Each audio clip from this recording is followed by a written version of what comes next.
All right. Sorry I keep getting cut off. I think I deleted enough videos that we should be able to make it to the end of this, which would be great. All right, where were we? If we choose a student at random, what is the probability that they make their lunch or eat in the cafeteria? So again, this is all of the students. If they make their lunch, 42 total people make their lunch.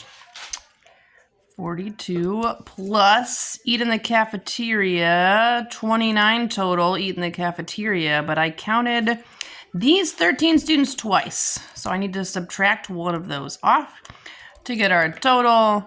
And we're at 42 plus 29 minus 13 is 58 out of 94. Now you can leave this like this. Can this fraction be reduced? Sure. Do I care? No, I do not. Question 18, if we choose a student at random, I guess I should move it up yet so we can see the top part, huh? If we choose a student at random, what is the probability that they prefer to eat in their room given that they buy their lunch? So we're only looking at the students that buy their lunch. We're only out of 52, and then the students that prefer to eat in their room are the 36. So 36 out of 52. Wunderbar. Question 19, what are the vertical asymptotes? Vertical asymptotes are going to be factors in the denominator that don't cancel. So I need to figure out what this denominator looks like. We have x plus 5 on the top. This will factor to x minus 4 and x plus 2. Yep. Neither one of these are going to cancel with x plus 5. So we'll have a vertical asymptote at positive 4 if I set that equal to 0. And a vertical asymptote at negative 2 if I set that equal to 0. Circle all that apply. Tricky questions. Okay. Moving right along. Question 20. There we go. Question 20. A rectangle's length is given by this expression and its width is given by that expression. What's the perimeter of a rectangle? Okay. Perimeter. Add up all the sides. So we have a length and a width. X over 3x plus 9. And a width. X squared plus 3x. This is the same on a rectangle, the opposite sides. And we're going to add them all up. There's 2 of these, so I'm going to say there's 2x over 3x plus 9 plus 2, 8 over x squared plus 3x. Make my parentheses bigger. Sorry, that got a little goofy. Okay. So this will be 2x over 3x plus 9 plus 16 over x squared plus 3x. We only multiplied the numerator. Otherwise, we wouldn't really be multiplying by 2. I can't add these yet. They're fractions, and they don't have common denominators. So you guessed it, we're going to have to factor the denominator to figure out what to multiply by. Yeah. All right, we were factoring. So we got 3 times x plus 3 plus 16 over, I'm going to take out an x here, and we'll have x plus 3. Okay, so and it looks like I need to multiply the first fraction by x, times it by x, times it by x. The second fraction needs to get multiplied by 3, 3. There's no equal sign here, so I'm not getting rid of my denominator. My denominator is going to stay the same. It'll be 3x times x plus 3. And then I'll have 2x squared plus 16 times 3 is 48. 2x squared plus 48. And that looks good to me. Okay, call that good for our perimeter. What values of x what values can x not be for this rectangle to make sure the expressions for the length and the width are true? Well, we can't divide by 0. We can't divide by 0. So x could not equal 3 because 3 times 3 plus 9 would equal 0. And x couldn't equal 0. That wouldn't really even make any sense anyway, but it would make this denominator equal 0. So we cannot have the denominator equals 0, because then we would be dividing by 0. So x cannot equal 3 and x cannot equal 0. All right, questions. Looks like it's going to be 21 to 24. 21 to 24. Refer to the following. All Algebra 2 classes were asked to list their favorite music genre. Their answers were shown on the table below. What's the probability that a student chooses at random they like classical music?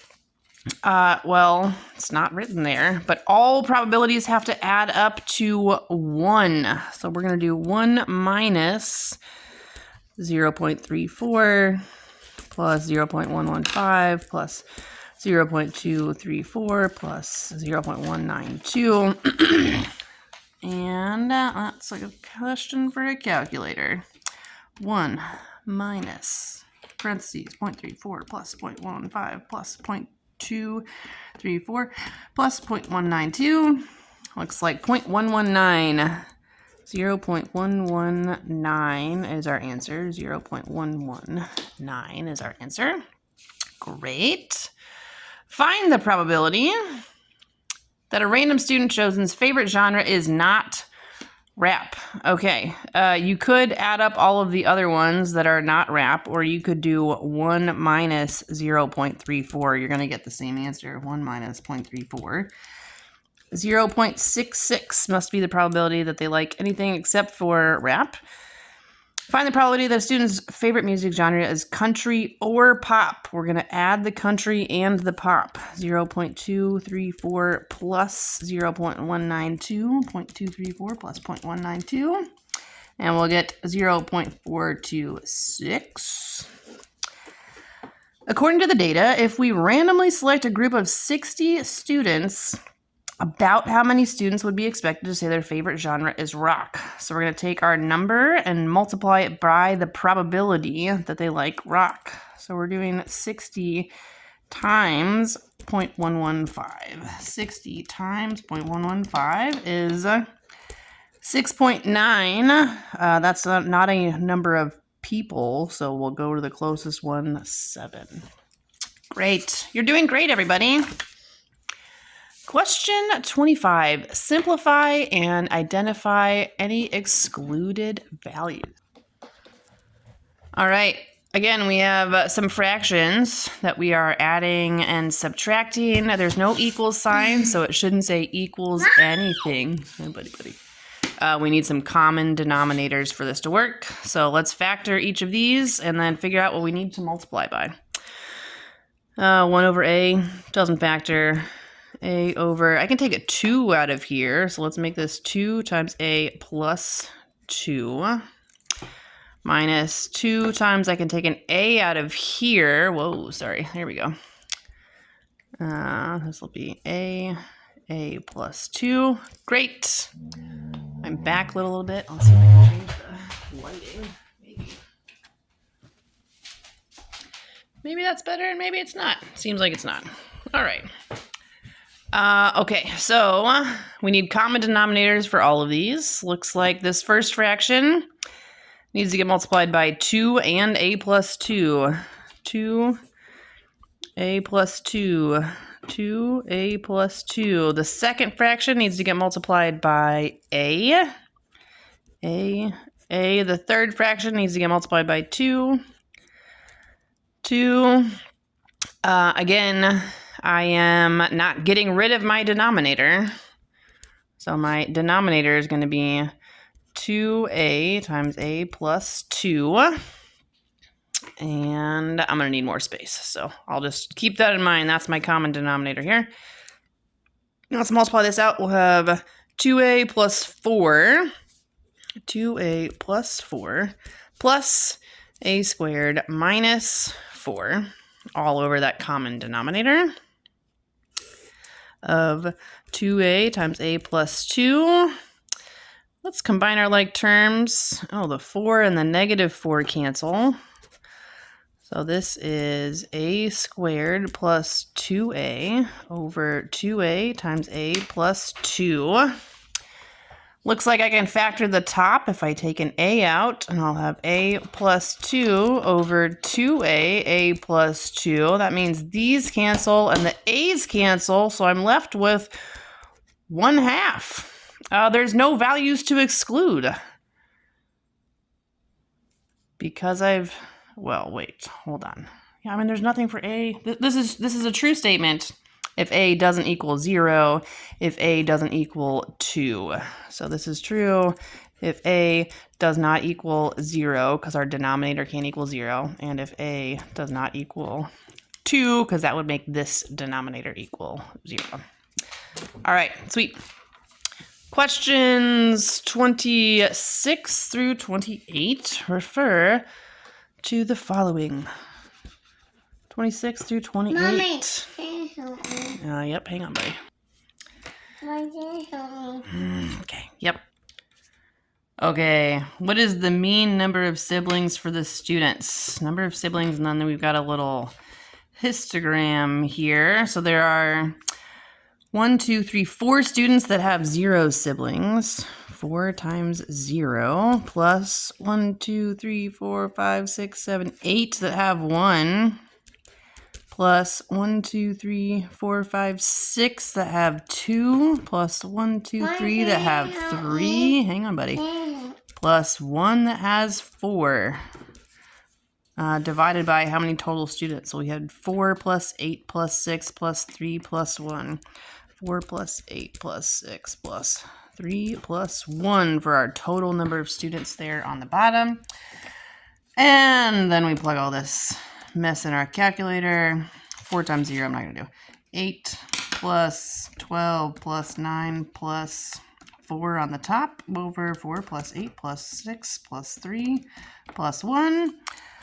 Looks like the average number of students is 1.5 siblings. It's okay for that to be a decimal because it's just the mean number. Even though it doesn't make sense, you can't have 1.5 siblings, but that's the mean number of siblings. What's the median number of siblings? We got to write all this out. So we got 0, 0, 0, 0, and oh my gosh, 8 ones. 1, 2, 3, 4, 5, 6, 7, 8. Plus 6 twos. 1, 2, 3, 4, 5, 6. Plus 3 threes. 1, 2, 3. Plus 1, 4. And then we're going to find the middle number.